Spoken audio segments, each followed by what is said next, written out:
ओम शांति। आइए अब सुनते हैं 30 सितंबर 2021 की साकार मुरली के मधुर महावाक्य।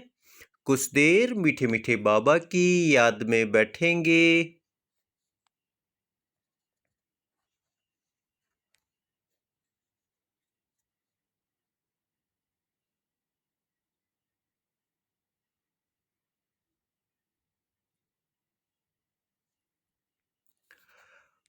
बाबा ने कहा, मीठे बच्चे, अभी यह रावण राज्य, पुरानी दुनिया खत्म हो नई दुनिया आ रही है। इसलिए श्रीमत पर चल पवित्र बनो तो श्रेष्ठ देवी देवता बनेंगे। मीठे बच्चे, अभी यह रावण राज्य, पुरानी दुनिया खत्म हो नई दुनिया आ रही है। इसलिए श्रीमत पर चल पवित्र बनो तो श्रेष्ठ देवी देवता बनेंगे। प्रश्न है, बाप अपने बच्चों को सत्यनारायण की कथा सुनाते हैं, उस कथा का रहस्य क्या है? उत्तर है, उसका रहस्य है बादशाही लेना और गंवाना। अल्फ को अल्लाह मिला तो गदाई छोड़ दी। जो विश्व के मालिक थे वही 84 जन्म ले राजाई गंवा देते हैं, फिर बाप उन्हें राजाई देते हैं। पतित से पावन बनना, गदाई छोड़ राजाई लेना, यही सच्ची सत्यनारायण की कथा बाप सुनाते हैं। आज का गीत है, आखिर वह दिन आया।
ओम शांति। ओम शांति का अर्थ तो रूहानी बाप ने समझाया है। ओम माना अहम आत्मा हूँ और मेरा शरीर है। आत्मा तो देखने में नहीं आती है, यह समझ में आता है। मैं आत्मा हूँ, यह मेरा शरीर है। आत्मा में ही मन बुद्धि है, शरीर में बुद्धि नहीं है। आत्मा में ही संस्कार अच्छे व बुरे रहते हैं। मुख्य है आत्मा। उस आत्मा को कोई देख नहीं सकते हैं, शरीर को आत्मा देखती है। आत्मा को शरीर नहीं देख सकता। जान सकते हैं कि आत्मा निकल जाती है तो शरीर जड़ हो जाता है। आत्मा देखी नहीं जाती है, शरीर देखा जाता है। वैसे ही आत्मा का जो फादर है, जिसको ओ गॉड फादर कहते हैं, वह भी देखने में नहीं आते हैं, उनको समझा जा सकता है। आत्मा का जो फादर है, जिसको ओ गॉड फादर कहते हैं, वह भी देखने में नहीं आते हैं, उनको समझा जा सकता है, जाना जा सकता है। आत्माएं सब ब्रदर्स हैं। शरीर में आते हैं तो कहेंगे यह भाई भाई है व भाई बहन है। आत्माओं का बाप है परमपिता परमात्मा। जिस्मानी भाई बहन एक दो को देख सकते हैं, आत्माओं का बाप सभी का एक है, उनको देख नहीं सकते। तो बाप आए हैं पुरानी दुनिया को नया बनाने। नई दुनिया सतयुग थी, यह पुरानी दुनिया कलयुग है, इनको अब बदलना है। जैसे पुराना घर खत्म हो नया घर बनता है, वैसे यह पुरानी दुनिया खलास होनी है। सतयुग के बाद त्रेता द्वापर कलयुग फिर सतयुग आना जरूर है। वर्ल्ड की हिस्ट्री ज्योग्राफी रिपीट होनी है। सतयुग में होता है देवी देवताओं का राज्य, आधा कल्प चलता है सूर्यवंशी और चंद्रवंशी, उनको कहा जाता है लक्ष्मी नारायण की डिनाइस्टी, राम सीता की डिनाइस्टी। तो यह सहज है ना। फिर द्वापर कलयुग में और धर्म आते हैं, फिर देवी देवताएं जो पवित्र थे वह अपवित्र बन जाते हैं। इनको कहा जाता है रावण राज्य। रावण को वर्ष वर्ष जलाते हैं परंतु जलता ही नहीं है। यह है सबका बड़ा दुश्मन, इसलिए उनको जलाने की रस्म पड़ गई है। भारत का नंबर 1 दुश्मन है रावण, और नंबर 1 दोस्त सदा सुख देने वाला है खुदा। खुदा को दोस्त कहते हैं ना। इस पर एक कहानी भी है। तो खुदा है दोस्त, रावण है दुश्मन। खुदा दोस्त को कभी जलाएंगे नहीं। रावण दुश्मन है, इसलिए 10 शीश वाला रावण बनाकर उनको वर्ष वर्ष जलाते हैं। गांधी जी भी कहते थे हमें राम राज्य चाहिए। राम राज्य में है सुख, रावण राज्य में है दुख। अब यह कौन बैठ समझाते हैं। पतित पावन बाप शिव बाबा ब्रह्मा दादा। बाबा हमेशा सही कहते हैं, बाप दादा। बाबा हमेशा सही कहते हैं, बाप दादा। प्रजापिता ब्रह्मा भी तो सबका होगा। जिसको एडम कहा जाता है उनको ग्रेट ग्रेट ग्रैंड फादर कहा जाता है। मनुष्य सृष्टि में प्रजापिता हुआ। प्रजापिता ब्रह्मा द्वारा ब्राह्मण, फिर ब्राह्मण सो देवी देवता बनते हैं। देवता क्षत्रिय वैश्य शूद्र बन जाते हैं। इनको कहा जाता है प्रजापिता ब्रह्मा, मनुष्य सृष्टि का बड़ा। प्रजापिता ब्रह्मा के कितने ढेर बच्चे हैं, बाबा बाबा कहते रहते हैं। यह है साकार बाबा, शिव बाबा है निराकार बाबा। गाया भी जाता है प्रजापिता ब्रह्मा द्वारा नई मनुष्य सृष्टि रचते हैं। यह है पतित दुनिया, रावण राज्य। अब रावण की आसुरी दुनिया खत्म हो जाएगी, उसके लिए यह महाभारत लड़ाई है। फिर सतयुग में इस रावण दुश्मन को कोई जलाएंगे ही नहीं, रावण होगा ही नहीं वहां पर। रावण ने ही यह दुख की दुनिया बनाई है। ऐसे नहीं जिनके पास पैसे बहुत हैं, बड़े बड़े महल आदि हैं, वह स्वर्ग में हैं। बाप समझाते हैं भल किसके पास करोड़ हैं परंतु शांति नहीं है। पैसे आदि तो सब मिट्टी में मिल जाने वाले हैं। नई दुनिया में फिर नई खानियां निकलती हैं, जिससे नई दुनिया के महल आदि सारे बनाए जाते हैं। यह पुरानी दुनिया अब खत्म होनी है। सतयुग में है वॉइसलेस संपूर्ण निर्विकारी दुनिया। वहाँ बच्चे योग बल से पैदा होते हैं। विकार वहाँ होता ही नहीं, न देह अभिमान, न क्रोध, न काम। 5 विकार होते ही नहीं, इसलिए वहाँ कब रावण को जलाते ही नहीं। यहाँ तो रावण राज्य है, इसलिए सब पुकारते हैं हे पतित पावन आओ। वह तो लिबरेटर भी है, सबका दुख हरता है। अभी सब रावण राज्य में हैं, बाप को आकर छुड़ाना पड़ता है। अब बाप कहते हैं तुम पवित्र बनो, यह पतित दुनिया खत्म होनी है। जो श्रीमत पर चलेंगे वह श्रेष्ठ देवी देवता बनेंगे। विनाश तो होगा, सब खत्म हो जाएंगे, बाकी कौन बचेंगे। जो श्रीमत पर पवित्र रहते हैं वही बाप की मत पर चल विश्व की बादशाही का वर्षा पाते हैं। इन लक्ष्मी नारायण का राज्य था ना। अभी तो रावण राज्य है जो खत्म होना है। सतयुगी राम राज्य स्थापन होता है। राम वह सीता वाला नहीं, शास्त्रों में तो बहुत फालतू बातें लिख दी हैं। लंका यह सारी दुनिया है, इसमें रावण का राज्य है। भारत सोने की चिड़िया था सतयुग में, जबकि दूसरा कोई राज्य था ही नहीं। बाप भारत में आकर फिर से सोने की चिड़िया स्वर्ग बनाते हैं। बाकी जो इतने धर्म हैं सब खत्म हो जाएंगे। समुद्र भी उछल मारेगा। बॉम्बे क्या था? एक छोटा सा गावड़ा था। अभी सतयुग की स्थापना होती है, फिर बॉम्बे आदि रहेगी नहीं। सतयुग में बहुत थोड़े मनुष्य होते हैं। कैपिटल दिल्ली होती है, जहाँ लक्ष्मी नारायण का राज्य होता है। दिल्ली सतयुग में परिस्तान थी, दिल्ली ही गद्दी थी। राम राज्य में भी दिल्ली ही कैपिटल रहती है, परंतु राम राज्य में हीरे जवाहरातों के महल थे, अथाह सुख था। बाप कहते हैं तुमने विश्व का राज्य गंवाया है, मैं फिर से देता हूँ, तुम मेरी मत पर चलो। श्रेष्ठ बनना है तो सिर्फ मुझे ही याद करो और किसी देहधारी को याद नहीं करो। अपने को आत्मा समझ मुझ बाप को याद करो, तो तुम तमो प्रधान से सतो प्रधान बन जाएंगे।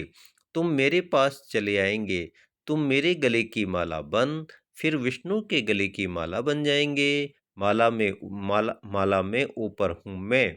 फिर युगल है ब्रह्मा सरस्वती, वही सतयुग के महाराजा महारानी बनते हैं।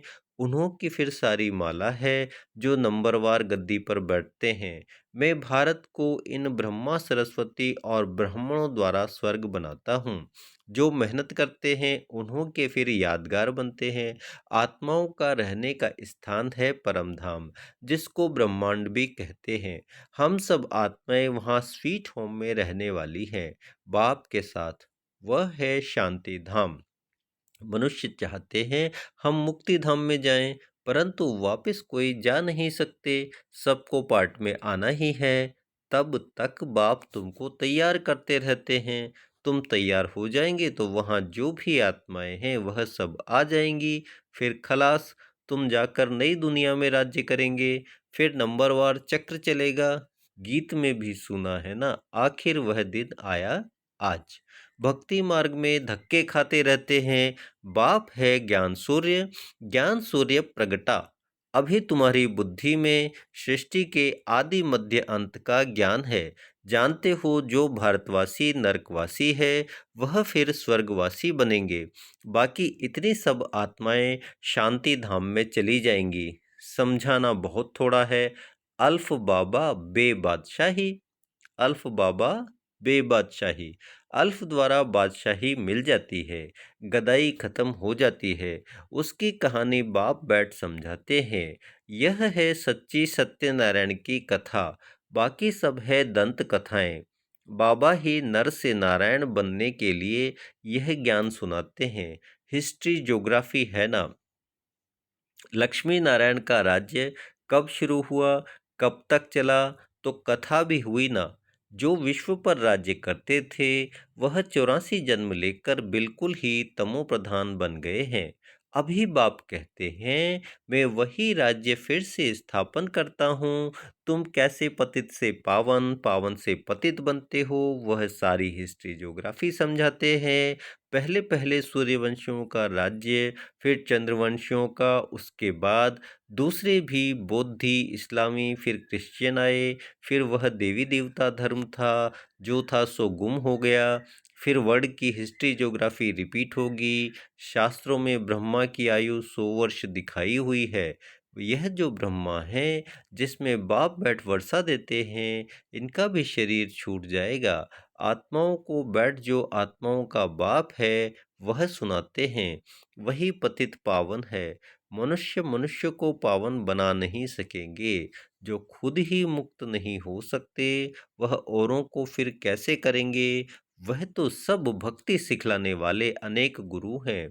कोई कहेंगे फलाने की भक्ति करो, कोई कहेंगे शास्त्र सुनो। अनेकानेक मत मतांतर है, इसलिए सब और ही बेसमझ बन गए हैं। अब बाप आकर समझदार बनाते हैं। यह लक्ष्मी नारायण समझदार विश्व के मालिक थे ना, अब कितने कंगाल बन गए हैं। फिर शिव बाबा आकर नरकवासी से स्वर्गवासी बनाते हैं। बाप कितना अच्छी तरह से समझाते हैं कि यहाँ तकदीर जग जाए। बाप आते ही हैं मनुष्य मात्र की तकदीर जगाने। सब पतित दुखी है ना, सब त्राहि त्राहि कर विनाश हो जाएंगे। इसलिए बाबा कहते हैं, त्राहि त्राहि के पहले बेहद के बाप से कुछ वर्षा ले लो। यह जो कुछ दुनिया में देखते हो वह सब खत्म हो जाना है। Fall of Bharat, rise of Bharat, यह भारत का ही खेल है। राइज होगा सतयुग में, अब कलयुग में फॉल होना है। यह सब रावण राज्य का पॉम्प है, अब विनाश होना है। Fall of world, rise of world. सतयुग में कौन कौन राज्य करते हैं यह बाप बैठ समझाते हैं। राइज ऑफ भारत, देवताओं का राज्य। फॉल ऑफ भारत, रावण का राज्य। अभी नई दुनिया बन रही है, पुरानी दुनिया खत्म हो जाएगी। इसके पहले तुम पढ़ रहे हो बाप से वर्षा लेने लिए। कितना सहज है। यह है मनुष्य से देवता बनने की पढ़ाई। यह है मनुष्य से देवता बनने की पढ़ाई। सन्यासियों का है ही निवृत्ति मार्ग, वह धर्म ही अलग है। वह तो गृहस्थ व्यवहार छोड़कर चले जाते हैं। उनका है हद का सन्यास। तुमको इस पुरानी दुनिया का सन्यास कर फिर यहाँ आना नहीं है। यह भी अच्छी रीति समझाना है। कौन कौन से धर्म कब आते हैं, द्वापर के बाद ही और धर्म आते हैं। पहले सुख भोगते हैं फिर दुख। यह सारा चक्र बुद्धि में बिठाना होता है। जब से तुम चक्र में आते हो, महाराजा महारानी बनते हो, सिर्फ अल्फ और बे को समझाना है। बाबा किसको विलायत में जाने की मना नहीं करते हैं। यूं तो सब चाहते हैं कि मृत्यु अपने देश में ही हो। अब विनाश तो होना ही है। हंगामा इतना हो जाएगा जो विलायत से फिर आ भी नहीं सकेंगे। इसलिए बाप समझाते हैं कि भारत भूमि सबसे उत्तम है, जहाँ बाप आकर अवतार लेते हैं। शिव जयंती भी मनाई जाती है। सिर्फ कृष्ण का नाम डालने से सारी महिमा ही खत्म हो गई है। सर्व मनुष्य मात्र का लिबरेटर यहाँ आकर अवतार लेते हैं। गॉड फादर ही है जो आकर लिबरेट करते हैं। तो ऐसे बाप को नमन करना चाहिए, उनकी जयंती मनानी चाहिए। परंतु कृष्ण का नाम डालने से सारी वैल्यू गुम कर दी है। नहीं तो भारत सबसे ऊंच तीर्थ है। वह बाप यहाँ ही आकर सबको पावन बनाते हैं। तो यह सबसे बड़ा तीर्थ ठहरा ना। सबको दुर्गति से छुड़ाए सद्गति देते हैं। यह ड्रामा बना बनाया हुआ है। अभी तुम आत्माएं जानती हो, हमारा बाबा इस अपने शरीर द्वारा यह राज समझा रहे हैं। हम आत्मा इस शरीर द्वारा सुनती है। आत्म अभिमानी बनना है। अपने को आत्मा समझ बाप को याद करो तो कट निकलती जाएगी और पवित्र बन तुम बाप के पास आ जाएंगे। जितना याद करेंगे उतना पवित्र बनेंगे। औरों को भी आप समान बनाएंगे तो बहुतों की आशीर्वाद मिलेगी, ऊंच पद पालेंगे। इसलिए गाया जाता है, सेकंड में जीवन मुक्ति। अच्छा, मीठे मीठे सिकिल दे बच्चों प्रति माता पिता बाप दादा का याद प्यार और गुड मॉर्निंग।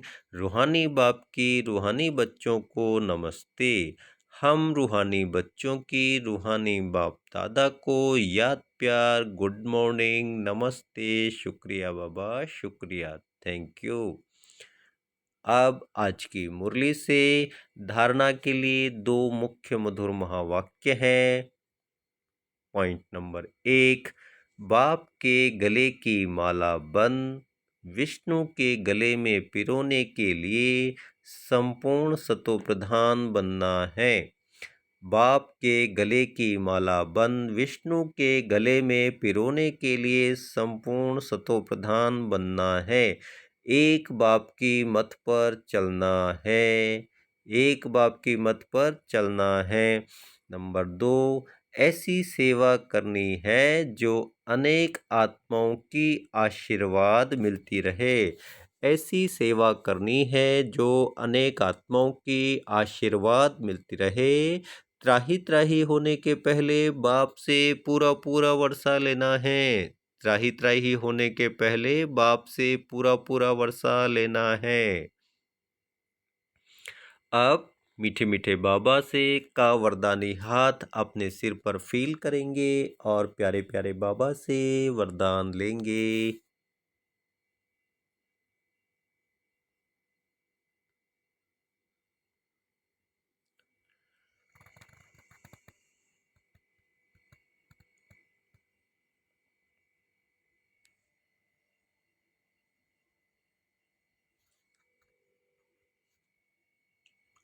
आज का वरदान है, ताज और तिलक को धारण कर बाप दादा के मददगार बनने वाले दिल तख्त नशीन भव। ताज और तख्त को धारण कर बाप दादा के मददगार बनने वाले दिल तख्त नशीन भव। जब कोई तख्त पर बैठते हैं तो तिलक और ताज उनकी निशानी होती है। ऐसे जो दिल तख्त नशीन हैं, उनके मस्तक पर सदैव अविनाशी आत्मा की स्थिति का तिलक दूर से ही चमकता हुआ नजर आता है।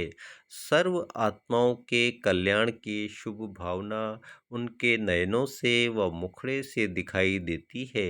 उनका हर संकल्प, वचन और कर्म बाप के समान होता है। आज का स्लोगन है, सरल याद के लिए सरलता का गुण धारण करो, संस्कारों को सरल बनाओ। सरल याद के लिए सरलता का गुण धारण करो, संस्कारों को सरल बनाओ। थैंक यू बाबा, इन मधुर महावाक्यों के लिए। ओम शांति।